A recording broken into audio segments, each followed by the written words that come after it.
For 3 days, she ate nothing, drank nothing, cried in the dark, prayed in whispers, waited in trembling surrender. Then, the moment, she dressed in her royal robes. Not to look powerful, but to walk in her assignment. The halls echoed as she stepped toward the throne room. Servants gasped. Officials froze.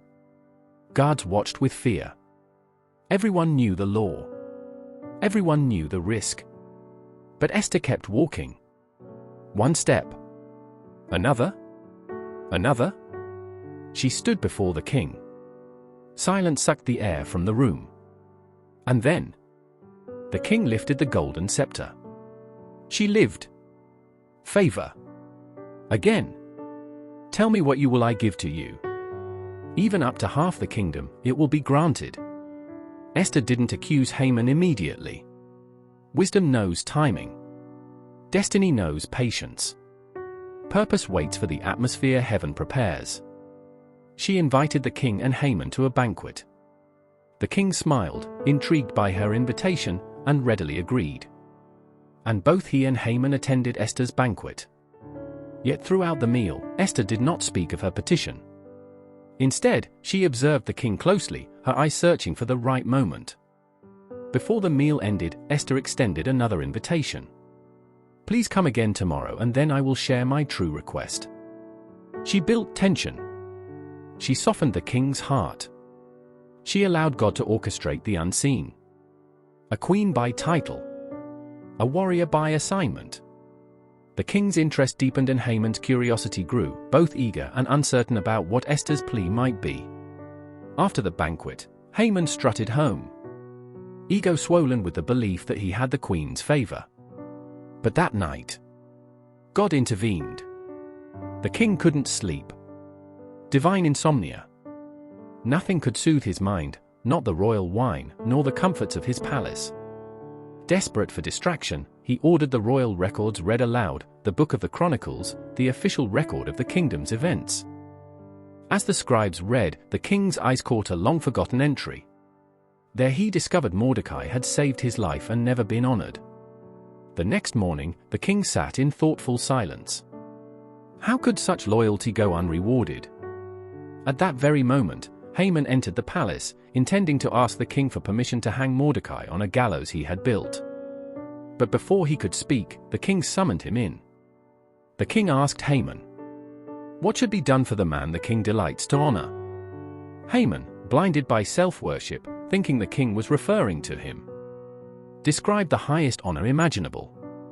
He responded with a detailed plan. Let the man be clothed in the king's royal robes, which the king himself has worn. Let a royal crown be placed on his head, and let him be led on the king's own horse through the city streets.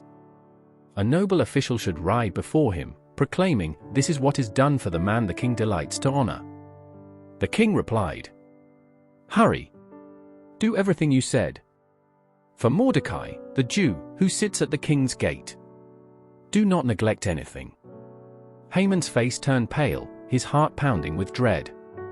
He was forced to carry out the honor he had planned for himself, but instead it was given to his enemy. Humbled and bitter, Haman led Mordecai through the city streets, proclaiming his honor just as he had described. When he returned home, his spirit was crushed. He told his wife and friends everything that had happened, his anger and humiliation clear. They warned him, "If Mordecai is of Jewish origin, you will not stand against him. You will surely come to ruin." And so Haman's plot to destroy the Jews grew darker, but his pride had already been wounded by the king's unexpected favor toward Mordecai. Haman's pride shattered. Humiliation consumed him. And heaven smiled.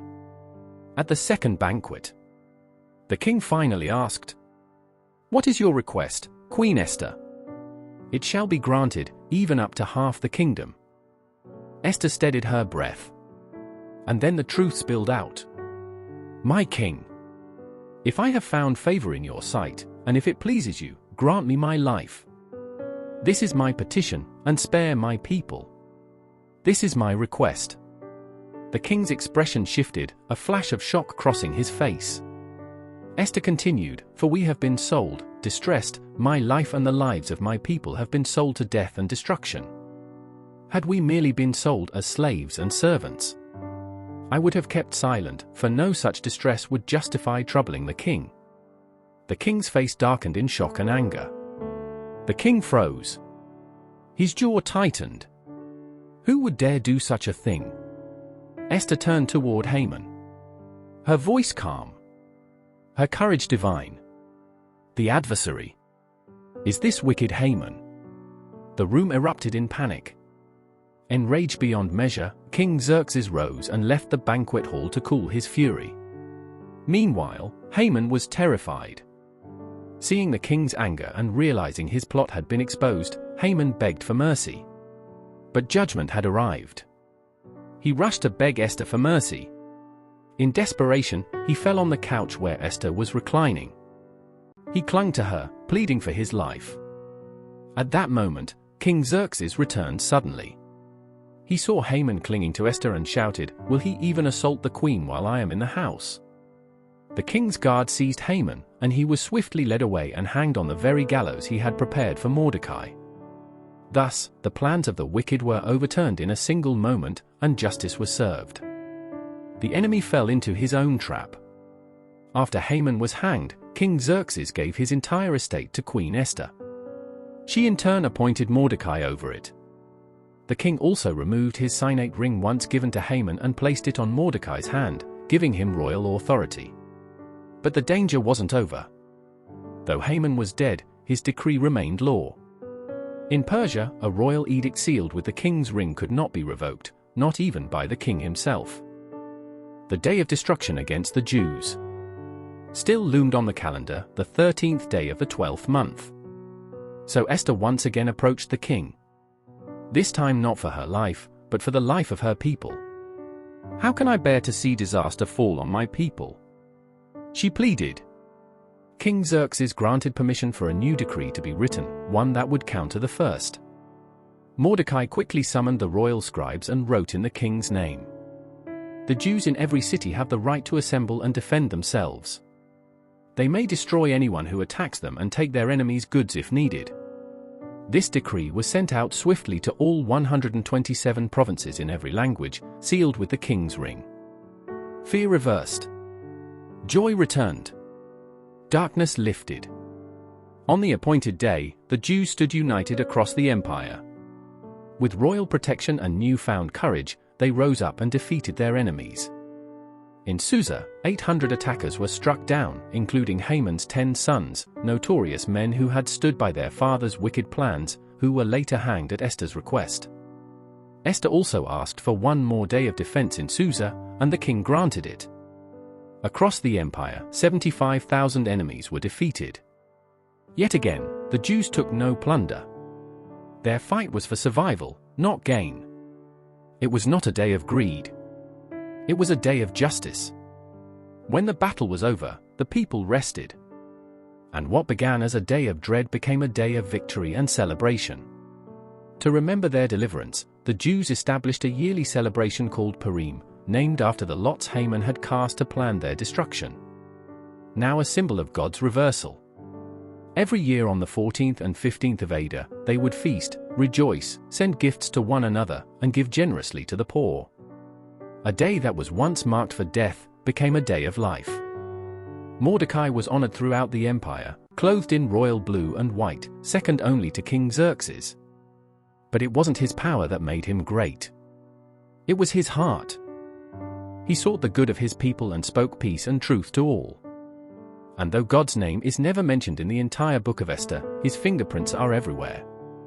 In every twist, every risk, every rescue. What was meant for destruction, God used for salvation. And Esther, the orphan, the overlooked, the girl who never thought she mattered, became one of the greatest deliverers in Scripture. Not by violence, not by force, but by obedience, courage, and divine timing. The story of Esther whispers across centuries. God can take someone unseen and make them essential. He can take someone broken and make them whole. He can take someone ordinary and write extraordinary destiny through them. And you? Yes, you carry purpose in your bones. You are not forgotten. You are not invisible. You are not too late or too unqualified. You are positioned exactly where God needs you for such a time as this. If this story moved you, stay with us on this journey.